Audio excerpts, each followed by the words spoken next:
السلام علیکم ناظرین، ایک ایسے نبی جو 100 برس تک مردہ رہے پھر زندہ ہو گئے، اللہ تعالیٰ نے ایسا کیوں کیا؟ 100 سالوں بعد جب وہ موت کی نیند سے اٹھے تو انہوں نے کیا دیکھا؟ ایک ایسا معجزہ جو اہل ایمان کے لیے عبرت سے بھرا ہے۔ حضرت عزیر علیہ السلام بنی اسرائیل کے جلیل القدر پیغمبروں میں سے ایک تھے۔ آپ حضرت ہارون علیہ السلام کی اولاد میں سے تھے۔ ایک قول کے مطابق آپ علیہ السلام کے والد کا نام سروخہ تھا۔ آپ کا زمانہ بنی اسرائیل کی قید بابل سے رہائی کے بعد کا، یعنی 6 صدی قبل مسیح کا زمانہ ہے۔ آپ علیہ السلام کو فلکیات کا علم تھا اور شریعت موسوی کے عالم بھی تھے۔ یہی وجہ تھی کہ آپ لوگوں میں بڑی قدر و منزلت کی نظر سے دیکھے جاتے تھے۔ آپ بڑے نیک اور خدا پرست انسان تھے۔ توریت میں حضرت عزیر علیہ السلام کے نام سے کتاب صحیفہ عزرا موجود ہے، لیکن اس میں آپ علیہ السلام کی زندگی کے بارے میں بہت زیادہ معلومات نہیں ملتی۔ البتہ یہ پتہ چلتا ہے کہ 458 قبل مسیح میں جب ایران کے بادشاہ ارتخشتہ اول نے یہودی قیدیوں کو رہا کیا تو حضرت عزیر ان قیدیوں کے سربراہ کی حیثیت سے یروشلم آئے۔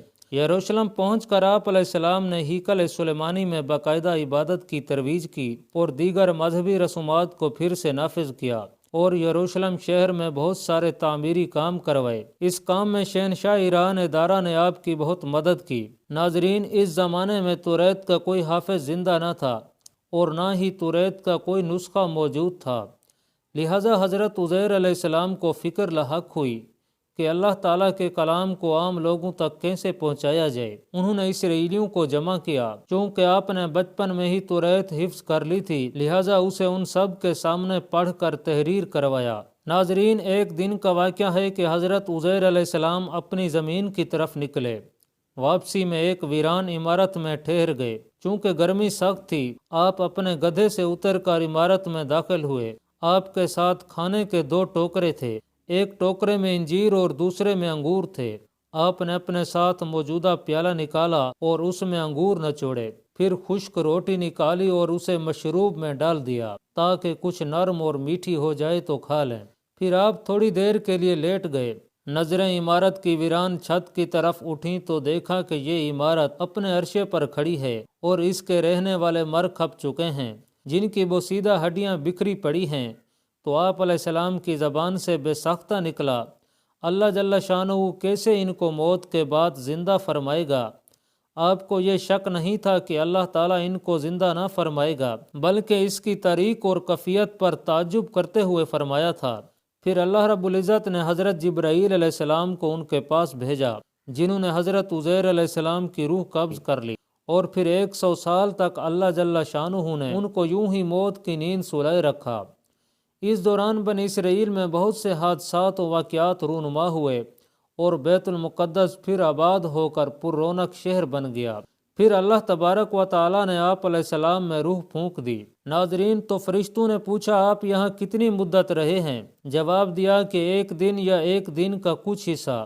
دراصل آپ دن کے شروع میں آرام فرمائے ہوئے تھے اور اس وقت غروب آفتاب کا وقت تھا۔ فرشتے نے کہا، نہیں، بلکہ آپ 100 برس تک کسی حالت میں رہے ہیں۔ آپ اپنے کھانے پانی کو دیکھیں جو بدلا تک نہیں۔ جب حضرت عزیر علیہ السلام نے اپنے کھانے کی طرف نظر ڈالی تو انگور کا شیرہ اور خشک روٹی اپنی اسی حالت میں تھی۔ پھر آپ کے دل میں بتائی گئی مدت کے بارے میں انکار کا خیال پیدا ہوا تو فرشتے نے کہا، آپ میری بتائی ہوئی مدت کو بعید اور غلط سمجھ رہے ہیں، تو پھر ذرا اپنے گدھے کی طرف تو دیکھیے۔ جب حضرت عزیر علیہ السلام نے گدھے کی طرف دیکھا تو حیران رہ گئے، کیونکہ اس کی ہڈیاں گل سڑ کر بوسیدہ ہو چکی تھیں۔ فرشتے نے ہڈیوں کو حکم دیا تو ہڈیاں ہر طرف سے اکٹھی ہو کر ایک جگہ جمع ہو گئیں اور پھر جڑ کر ڈھانچہ بن گیا۔ حضرت عزیر علیہ السلام حیران ہو کر اللہ تعالیٰ کی قدرت کا نظارہ دیکھ رہے تھے۔ پھر اس ڈھانچے پر رگیں چڑھیں، پٹھے بنے، گوشت چڑھا اور پھر ان پر کھال اور بال آ گئے۔ پھر فرشتے نے اس میں پھونک ماری تو گدھا آسمان کی طرف اپنا سر اور کان اٹھائے آوازیں نکالتا ہوا کھڑا ہو گیا۔ جب حضرت عزیر علیہ السلام نے قدرت الہی کی یہ نشانیاں دیکھیں تو بول اٹھے کہ میں یقین کرتا ہوں کہ اللہ جل شانہ ہر چیز پر قادر ہے۔ ناظرین، حضرت عزیر علیہ السلام اپنے گدھے پر سوار ہو کر اپنے محلے میں تشریف لائے تو لوگوں نے آپ کو نہیں پہچانا۔ آپ اپنا گھر بھی بھول چکے تھے۔ ڈھونڈتے ڈھونڈتے اپنے گھر پہنچے تو وہاں ایک نابینا اور اپاہج بڑھیا کو بیٹھے پایا، جس کی عمر تقریباً 120 سال تھی۔ وہ وہاں کے رہائشیوں کی والدہ تھیں۔ جس وقت آپ گھر سے نکلے تھے اس وقت وہ 20 سال کی جوان لڑکی تھی اور آپ سے خوب اچھی طرح واقف تھی۔ حضرت عزیر نے اس بڑھیا سے پوچھا، کیا یہ عزیر کا گھر ہے؟ تو اس بڑھیا نے حیران ہو کر کہا، جی ہاں۔ پھر بڑھیا کی آنکھوں سے آنسو جاری ہو گئے اور بولی، میں نے ایک عرصے سے کسی کے منہ سے عزیر کا ذکر نہیں سنا، اب تو لوگ بھی ان کو بھول چکے ہیں۔ اس پر عزیر علیہ السلام نے فرمایا، میں ہی عزیر ہوں۔ اللہ تعالیٰ نے مجھے 100 سال تک موت کی نیند سلا دیا تھا اور مجھے اب اٹھایا ہے۔ بڑھیا نے کہا، سبحان اللہ، بے شک عزیر کو ہم سے بچھڑے 100 سال ہو چکے ہیں اور کسی سے ان کے متعلق ہم نے کچھ سنا بھی نہیں، لیکن آپ کیسے عزیر ہو سکتے ہیں؟ عزیر تو مستجاب الدعوات تھے، وہ جس مریض یا مصیبت زدہ کے لیے دعا کرتے وہ فوراً ٹھیک ہو جاتا تھا۔ لہٰذا آپ دعا کریں کہ اللہ جل شانہ مجھے بصارت لوٹا دے تو میں آپ کو دیکھ کر بتاؤں گی کہ آپ عزیر ہیں یا نہیں۔ حضرت عزیر علیہ السلام نے دعا کی اور اپنے دست مبارک کو ان کی آنکھوں پر پھیرا تو اس کی بصارت بحال ہو گئی۔ بڑھیا نے آپ کو دیکھا تو پکار اٹھی، میں گواہی دیتی ہوں کہ آپ ہی عزیر ہیں۔ بڑھیا ان کو لے کر بن اسرائیل کے محلے میں ان کے عزیزوں کے گھر پہنچی۔ وہاں حضرت عزیر کا بیٹا بھی موجود تھا جس کی عمر 118 سال تھی، جبکہ ان کے پوتے بھی قبیلے کے بڑے بزرگ سردار تھے۔ بڑھیا نے ان سب کو آواز دی اور بولی، یہ عزیر ہیں۔ اللہ تعالیٰ نے ان کو 100 سال کے لیے موت کی نیند سلا دیا تھا، یہ اب اللہ کے حکم سے اٹھے ہیں اور تمہیں ملنے آئے ہیں۔ لوگوں نے پہلے تو یقین نہیں کیا، لیکن جب اس نے اپنی بینائی آنے اور ہاتھ پاؤں ٹھیک ہونے کے بارے میں بتایا تو سب حیران رہ گئے۔ ان کے بیٹے نے کہا، میرے والد کے دونوں شانوں کے درمیان ایک سیاہ نشان تھا۔ آپ نے اپنے شانوں کو کھولا تو وہ نشان موجود تھا۔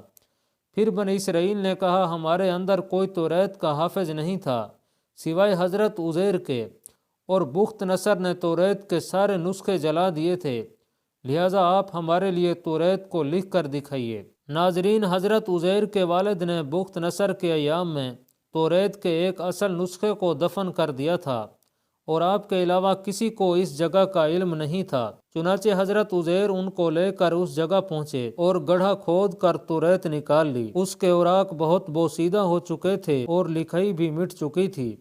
پھر آپ علیہ السلام سب کو لے کر ایک درخت کے سائے میں تشریف فرما ہوئے۔ اتنے میں اللہ کے حکم سے آسمان سے 2 شعلے اٹھے اور آپ کے سینہ مبارک میں داخل ہو گئے اور آپ کو پوری توریت خوب یاد آ گئی۔ آپ نے نئے سرے سے توریت لکھ کر بنی اسرائیل کے حوالے کر دی۔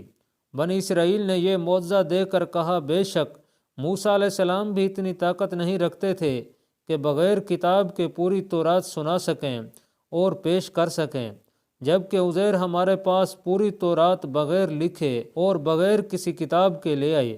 ناظرین، وقت کے ساتھ ساتھ بنی اسرائیل کی حضرت عزیر سے محبت و عقیدت غلو اور گمراہی میں بدل گئی، یہاں تک کہ بنی اسرائیل نے حضرت عزیر علیہ السلام کو اللہ تعالیٰ کا بیٹا کہنا شروع کر دیا، جس کی نفی اللہ تعالیٰ نے قرآن مجید میں یوں کی ہے، اور یہود کہتے ہیں کہ عزیر اللہ کے بیٹے ہیں، اور عیسائی کہتے ہیں کہ مسیح اللہ کے بیٹے ہیں۔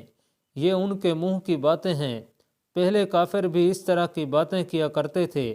اللہ انہیں ہلاک کرے، یہ کہاں بھٹکتے پھرتے ہیں۔ بے شک اللہ عز و جل ہر چیز پر قادر ہے۔ جس طرح اللہ تعالیٰ نے حضرت عزیر علیہ السلام کو 100 سال بعد دوبارہ اٹھایا، بلکہ آپ کے گدھے کو بھی زندہ کیا، اسی طرح بروز قیامت اللہ پاک سب لوگوں کو حساب و کتاب کے لیے زندہ فرمائیں گے۔